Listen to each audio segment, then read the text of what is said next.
Hello, everyone. Welcome back to MAC1140 pre-calculus course. Okay, so let's see what we're gonna do today.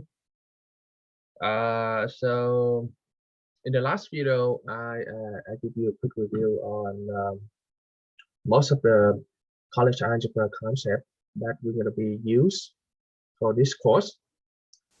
And in that video, I also mentioned that many college algebra concept will be explored again in this course, but in a very deep way.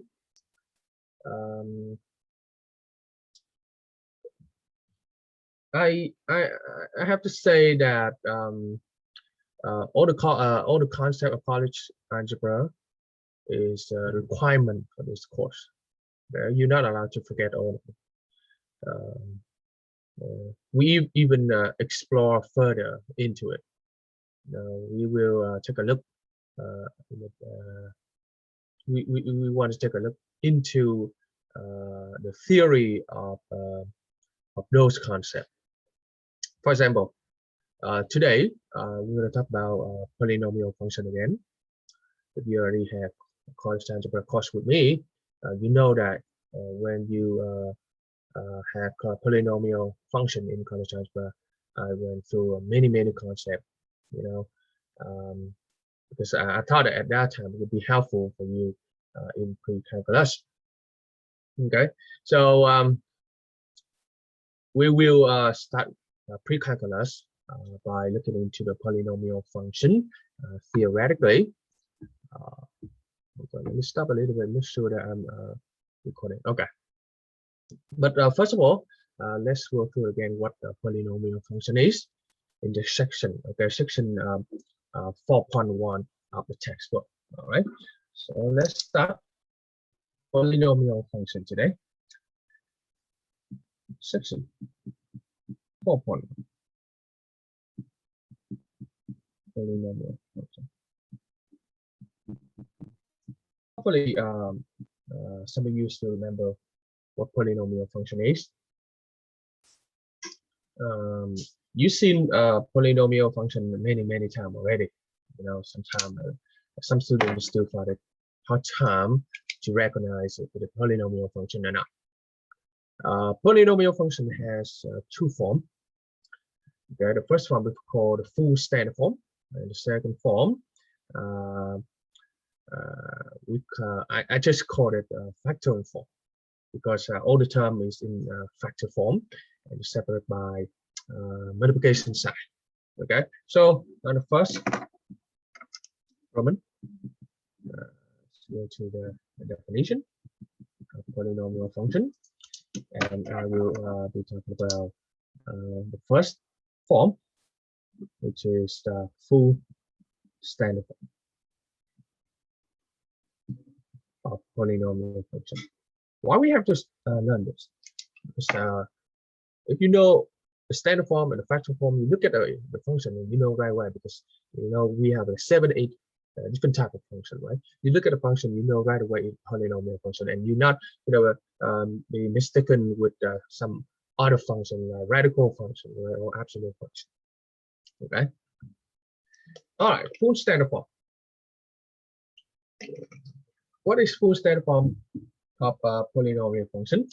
I will notate polynomial function with p of x. Some students love f of x. I don't mind. So I'm going to put p of x to represent polynomial function. P of x, the standard form, is equal to a sub n. Okay, x to the n, x to the n minus 1, plus a n minus 1 x. Oh, I'm sorry. A sub n x to the n. I'm sorry. Then plus a n minus 1 x to the n minus 1, plus a n minus 2 x to the n minus 2, plus plus a1 x, and finally we have a constant term we call a sub 0.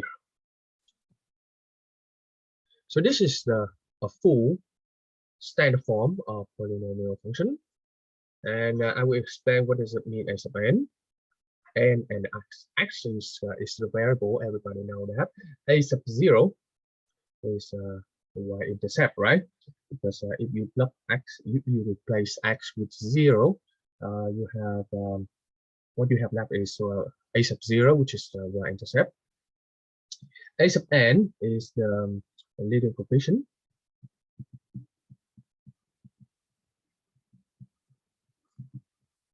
Okay. The leading coefficient is very important.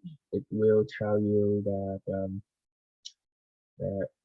the graph of polynomial function opening up or opening down. We will go through that again. Okay, but at this time you just know that a sub n we call the leading coefficient. Okay, and it tell you the graph is opening up or opening down. Upside down will be like that or like this. Okay, and the exponent, the n and its exponent is the highest exponent in the polynomial function. Okay, it will tell you the number of intersection point, okay, between the graph and x-axis.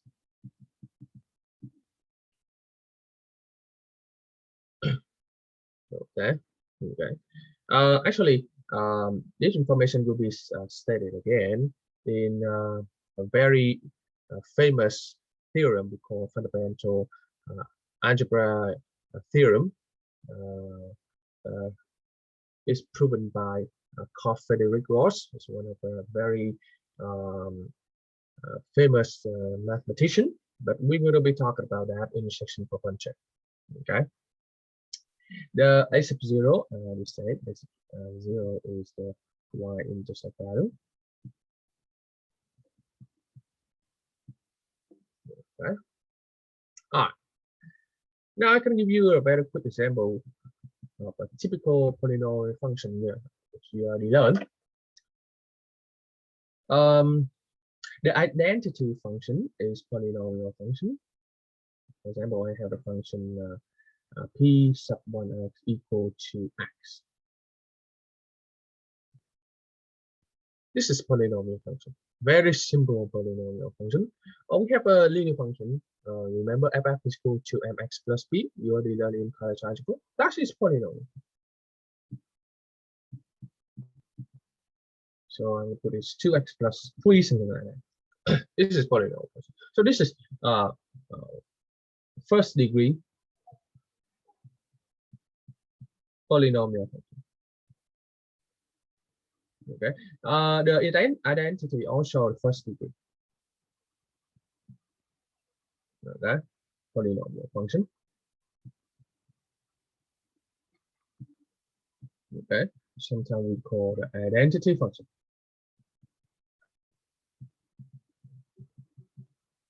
Okay. Or another function, you learn, I believe that at the end of college algebra. No, it's the end of intermediate algebra. We introduced to this function already. Quadratic. Okay.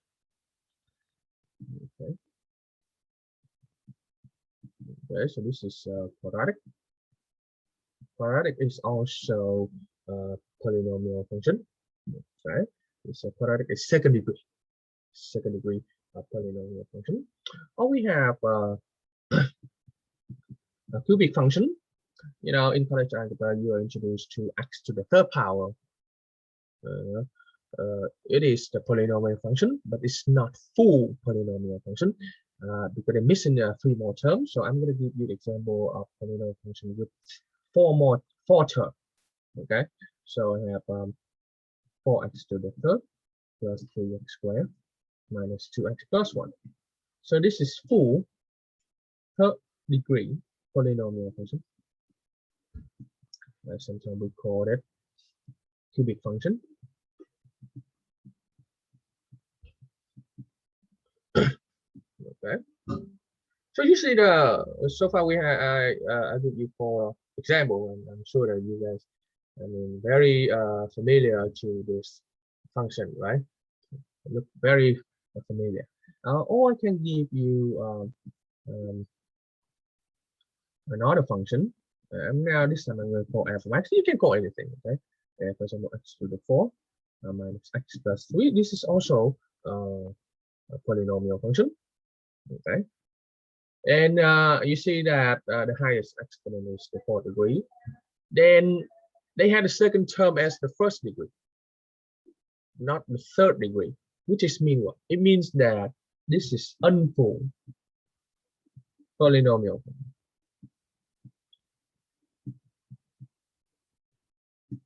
Okay, because they don't have the 3rd power one, we don't have the 2nd power one, they have the 4th one, they have the 1st one, they have the constant term, which is a sub 0, but they don't have the 3rd power and the 2nd power term. So we call it unfull polynomial function because the missing 2 term. Okay, so all the example I give you, they all polynomial functions. Most of them is full, but the last one is unfull. Okay. The first one is unfull because there's only x. Okay, there's no number. So this is full. All right. Now I'm going to give you another example,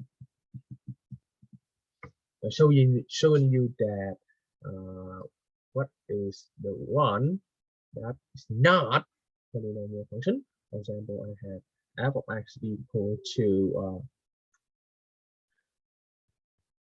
3 1 over x plus 4x squared. So this is not polynomial function because we have x under the denominator. You see, for the standard form, all the x is on the top, right? Nothing is on the denominator, or something like this. What if I have like 5x to the negative 3 plus 2x squared plus 1? This is still not polynomial because the negative exponent are here. So the end value is always positive. Okay, it's always positive. So I'm going to put over here it's greater than 0. If it is less than 0, then it's not polynomial function anymore. Okay, or you can see something with a radical, of course, or you see something with a radical or something with an absolute value, then it's not polynomial function. All right. Right. All right. So that is the first form of polynomial function. Let me jump to the second form. The second form I call the factoring form. I call it factoring form. Okay, this is I use the green color, but I mean when I'm writing, I mean it looked like black. That's strange, right? It look like that. The only one you can see differently is the red color. Yeah, that's just really strange to me. Okay, the factoring form goes like this: f of x. I'm gonna name everything you want. Okay, f, p, k, h, whatever it is. So f of x equal to a, x minus x 1, and raised to m1 times x minus x2 raised to m2 times x minus x3 raised to m3 times x minus x n raised to m to the n. Again, the a value here is to consider as the leading coefficient. Okay, a leading coefficient. It will tell you that the graph of the polynomial function is up and up or up and down. You see over here we have the x1, x2, x3. X1, x2, x3 until x to the n. We call that the zeros. Okay, of polynomial function. Those values nothing but the intersection between the graph and x-intercept. Okay, they're just intersection point, intersection value. Right. You also see another letter, m1, m2 until m(n). This letter it tell you about if the graph of the function is touching or crossing the x-axis. We call that multiplicity. Multiplicity. Okay, so it tell you that the graph is crossing the x-axis or touching the x-axis. When I say touching, I mean it bouncing. Touch the x-axis and it go back up, or it touch the x-axis to go back down. Okay, we're gonna go through some examples so that you understand more about that. But this moment, we just gonna go ahead and keep going. Okay. Oh, I think I can go to example right now because that's all the information you need to know. All the variable, the expanded. Okay, the x is just the variable. Okay. You can count the highest degree of this form by just adding up all the multiplicity. Okay, we just add it up. So you see the n value in this case, the n value, the high exponent is it does not appear in this form. However, you can calculate it by n equal to m1 plus m2 plus m sub n. You just add them up and it will give you the value of n. Okay. For example, I'm going to example right away.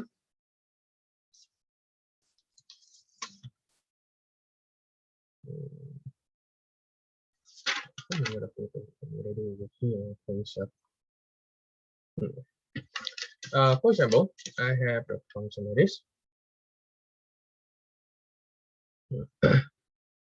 F of x equal to 3x minus 3 raised to the 4 times x minus 2 squared times x plus 1. Okay, so I have the function like this, and it's your job to recognize this polynomial function or not. Well, actually, because right now we're learning polynomial function, then you know right away this is polynomial function, right? Because it's infactorable. But it's kind of strange that when you put a function, when I put a function on the test, and many students couldn't recognize that's polynomial function or any function you already learned. When we're doing that, you know right away. When we give you the example, you know right away that's polynomial function. But I give you the same thing on the test. I'm kind of confused. That's kind of a little bit strange to me. I think because the reason because you guys don't do enough practice. That's why it's very hard for you to recognize if the function is polynomial function or not. Okay. So I know this is a factor form of polynomial function. Okay. I know the a value in this case 3, right? So a is 3. Okay, a is 3. The leading coefficient. The multiplicity m1 equal 4, m2 equal 2, right? And m3 equal 1. Well, most of the time, the power of 1, they don't put it, right? Okay. So you can also find the n value. So based on this, so you can find n is 3 plus 4 plus 2 plus 1, which is 7 degree. So this is a 7-degree polynomial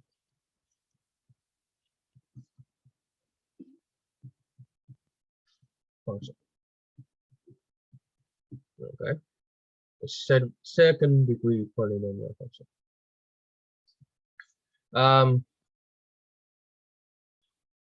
Okay. What else? What else do we know? We also know 0. So x1 equal x1 is x0 3, x2 is 2, and x3 is -1. So this is 0. Is 0. But with this example, I'm not going to tell you that is the graph is touching or bouncing or crossing the x-axis, you know, at certain value x1, x2, x3. I'm not telling you that. Okay, I'm going to wait until the next concept. Then I'll tell you if the graph is touching at x1, bouncing at x2, or crossing at x3. Touching and bouncing is the same meaning. Has the same meaning. Okay, so based on the function that all so far, that's all information I can obtain. Okay. Right. So you see that by knowing the a and the n value, we can look into some aspect of polynomial function. With n and a value and multiplicity, we can also look into another aspect of polynomial function. The aspect is called ending behavior of polynomial function. So on the second Roman, I'm going to talk about ending behavior. You see, you remember in college algebra, we already talked about this. You know, the professors should discuss ending behavior in college algebra already. Okay, but I'm doing it again. What is ending behavior anyway? Ending behavior is tell you how the function behave when x approach to positive infinity or when x approach to negative infinity. Behavior means what? It means that the function will be going up or going down, or it stopped right there. It stopped at a certain point, or it's gonna reach the horizontal or vertical asymptote. That is mean ending behavior. Okay, to see how the function look like when x approach to positive infinity or when x approach to negative infinity, all the way to the left, all the way to the right. Okay, so there in any behavior of polynomial function, I'm going to split into two cases because I'm going to use the n value and the a value to determine the end behavior of the polynomial function. So I'm going to split it into two cases. The first case is when n is even, we have even n. And the second case, we have odd n. Okay. And on the first case, the even n, I'm going to split up into two subcases when a is positive and when a is negative. Same thing over here. I'm going to have a positive and a negative, which is the leading coefficient of polynomial function. Okay. So if n is even and a is positive, you see that it looks like a parabola. It's opened up. It's opening up like a parabola. It doesn't have to be like parabola, but it's opening up. You know, both ends is opening up. Okay, so you need something like this. You see something like this. Okay, you see it opening up.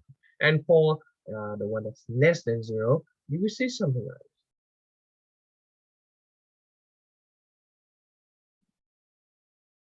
Okay, both of them going up or both of them going down. Okay, but for odd n, when a is positive, oops, I'm going to speed it up. When a positive, you will see this is right. So one end is going down and the other end is going up. Okay, but when A is negative, you see the left going up and the right hand side going up. So you see the difference. So this is for even end, both of them going up or down. For odd end, one up, one down. Okay. Then what is any behavior? What if on your test and I ask you what any behavior? This is what you're gonna write. So when x approaches to positive infinity, right? Go on the way to the right. When I go on the way to the right, the function is kind of going up, right? We go on the way to the right, keep going up. So it means that y goes to positive infinity. When x approaches to negative infinity, y also goes to positive, right? When x approaches negative infinity, going all the way to the left, the function is going up. See that? Function going up. All right. And same thing over here. Not really the same, but you're gonna do use the same logical thinking when x goes to a positive infinity. But instead of going up, the y is going down. So y is going to negative infinity. When x goes to positive infinity, the y's go all the way down. When x goes to negative infinity, the y's will also go to negative infinity. Okay. And for n is odd, when x goes to positive infinity, see that? When x goes to positive infinity, y is going up, right? Y goes to positive infinity. And when x goes to negative infinity, kind of y is opposed to negative infinity, y opposed to negative infinity. Okay. And for this one, when x opposed to negative infinity, positive infinity, y going down, right? Y is goes to negative infinity. See, when x opposed all the way to the right, y is go all the way down. When x opposed to all the way to the left, the y is go all the way up. Okay. So this is any behavior. So on the example, on the test, I'm asking you to find any behavior. This is what you're supposed to write. Okay? You can do a quick sketch of the graph and it tell you what it look like, and you read from that sketch from the graph, then you can obtain any behavior easily. The reason we want to learn any behavior, another reason is that it's just sometimes because back in the day we don't have calculator. You know, I remember when I was in high school, I learned this, and at that time I did not have a graphing calculator at all, and the teacher asked me to graph polynomial function manually, you know, and any behavior that helped me to figure to know what the graph look like, kind of overview what it looked like first. Okay, so any behavior it help you to understand more about the graph of polynomial function and help you sketch the graph more accurately. Okay, all right, let's go to example. Example how to find any behavior, but I probably add just some few more parts of this example. So this example probably have 4 questions. Okay. So given the function like this, f of x equal to 6/7, x minus 9 raised to the 4, x plus 4 raised to 7, 3x minus 1.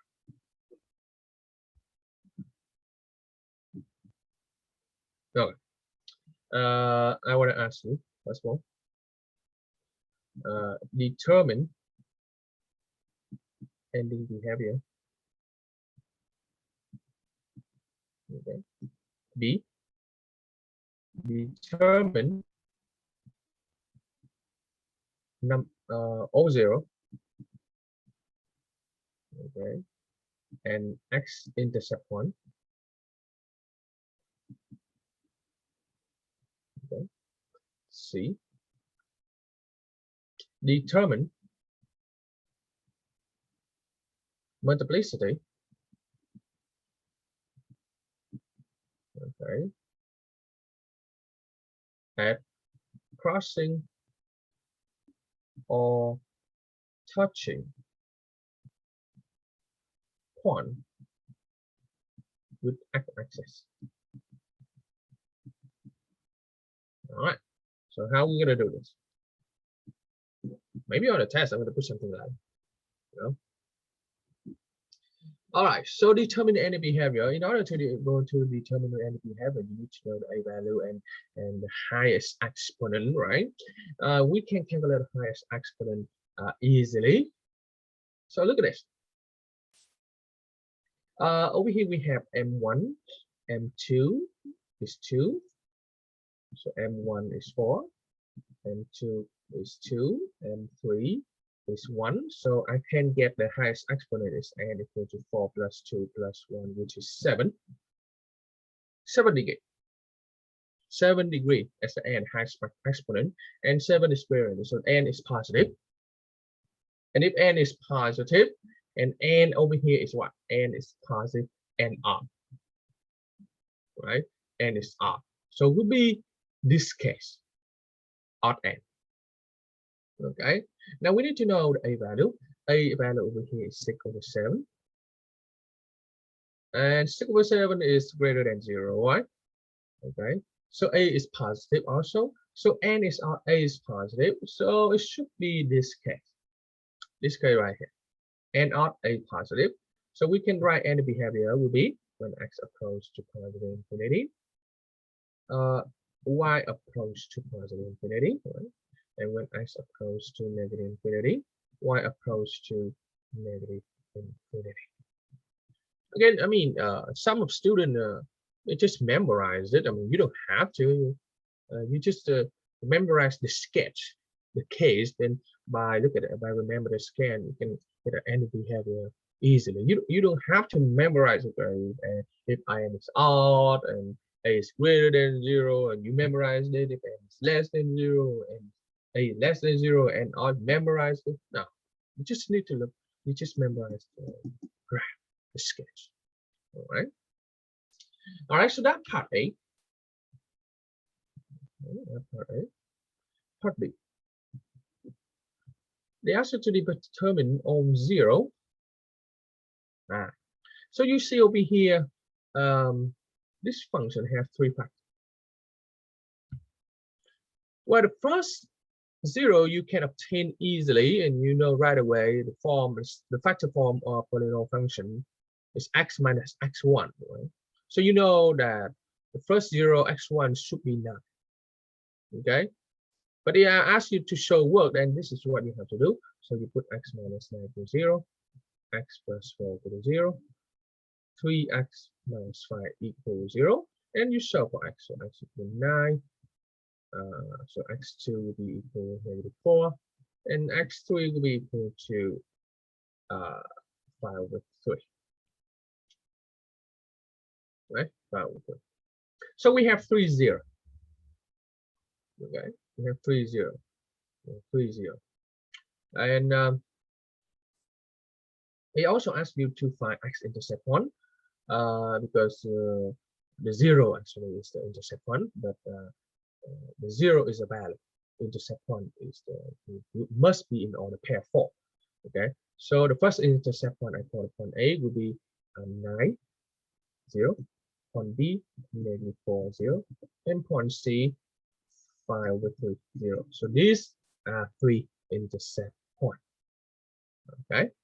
For part C, I also asked you to determine the multiplicity at crossing or touching with x-axis.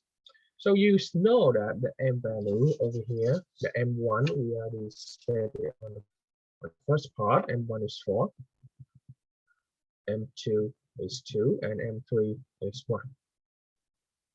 Okay, right here. Okay, but how we know which one is crossing and which one is touching? Oh, easily. You see, the exponent at 4, exponent 4 is on this factor, which is the first 0, right? Should be the first 0, should be x1. So we're here because oh, I think I'm missing something over here. I think I'm going to add a little bit here. I'm sorry. So in order to know is crossing or touching, if the multiplicity, if m is odd, then we have crossing, and if m is even, then we have touching. Yes, I'm sorry. So we here multiplicity is 4, so it will be it's even, right? So it will be touching. But touching at where? Touching at point A. Because point A is where you see the first 0. Okay, that's the first factor. Okay, so multiplicity go correspondingly with this 0. Same thing over here. This multiplicity goes correspondingly with point B. Okay, so and over here multiplicity even. So we also have touching at point B. Okay, and over here it's on, it's 1, so it's odd. So we'll be crossing at point C because it the odd exponent over here, it will correspondingly with the 0 that you can get from this factor. Okay. All right. So that is basically example number 1. On the second example, I give you the polynomial function that is not in factor form. You know, if it is not in factor form, it must be in standard form, right? Either fully or not full. Okay. But if it is in the standard form, I think it's going to be a little bit harder because it's very hard to find a 0. So in that case, you should be able to factor the standard form so that in factoring form, then you can find the 0 easily. Example number 2. I give you a function like this: f of x equal to negative x to the third power plus ax squared minus 16x. And you say that this is not in factor form, and it's not full, right? Because we miss a constant term. But the question is, can we factor this? Okay. Because as long as you can factor, you know exactly how many touching points, how many crossing points, okay, over the whole domain. If you deliver like this, then the only way you know is intersections or touching or crossing is when you put into graphic calculator. Okay, but you still have to show it anyway. All right. So in order to analyze and investigate this function, now you have to factor it. Okay, you find a g-shape. So in this case, I put negative x now. So you have x squared plus a x minus 16 or plus 16. Right. Can we factor more? Yes. So negative x. I'm not going to go through factoring concept again, okay? Because in college algebra, intermediate algebra, you in pre-calculus already. Come on, you must know this. So you have x plus 4 squared. Okay. So after you got a factor, then you see that in factoring form already, and you know you can determine the multiplicity, you can determine the 0. You can tell many things about this function. All right. All right. Now you see that most of the polynomial function I'm giving you right now, we kind of look into that over the whole domain. We can tell how many intersection points, how many 0 over the whole domain. Okay. What if I want to restrict the domain? Okay. I mean, I just take a part of the domain. I call it subdomain. Okay. And I want to know that if that polynomial function is touching or crossing at certain point on that interval, the interval you get after you restrict the domain. Okay, you take a part of the domain and okay, for example, the domain like that, right? You just take a part of that domain, okay, and you bring it and you see that is any intersection point inside that domain. So how we know? How we know? In order to be able to know it, we're going to go through a very important theorem in this course. We call that intermediate value theorem. So on the third Roman, we're going to talk about intermediate value theorem. Sometimes we call it IVT. IVT. Okay. And the intermediate value theorem said that if f be a polynomial function, okay, and I restrict the domain of that polynomial function, and I say that for a less than b, okay, if fa and fb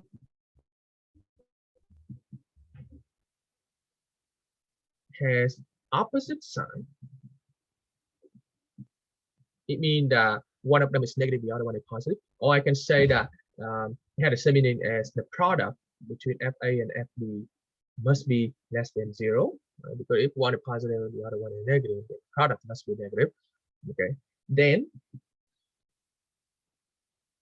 f has at least 1 0. Okay, f has at least 1 0 on interval AB. Oh, so even after we learn intermediate value theorem, look like if we apply this theorem and we see we're trying to see how many zero, it couldn't tell you either, right? It looked like that. It just can tell you it had at least 1 0, but they couldn't tell you how many exactly in that interval AB. Okay. So over here, I'm going to add a little bit more. So interval AB over here is a part of the domain. Part of the domain we're looking at. Okay. All right. Example.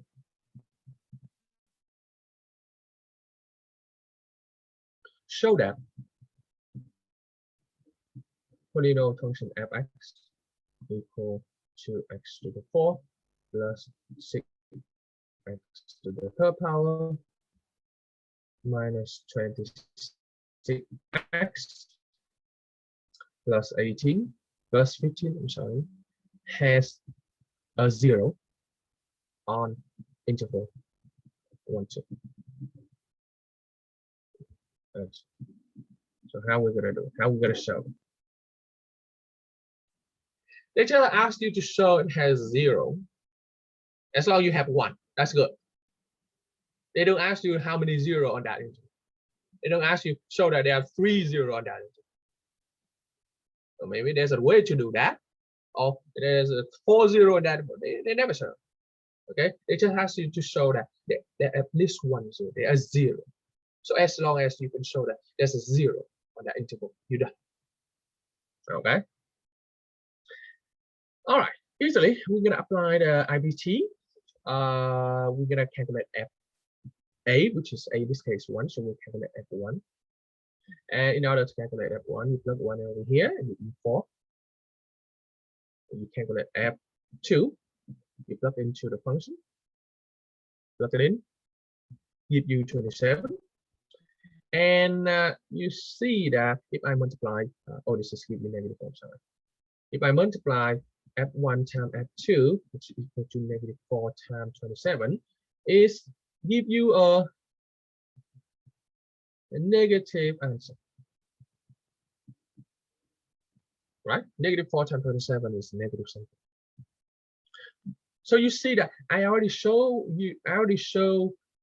F A and F B has opposite sign. Okay, so based on from IVT, okay, I can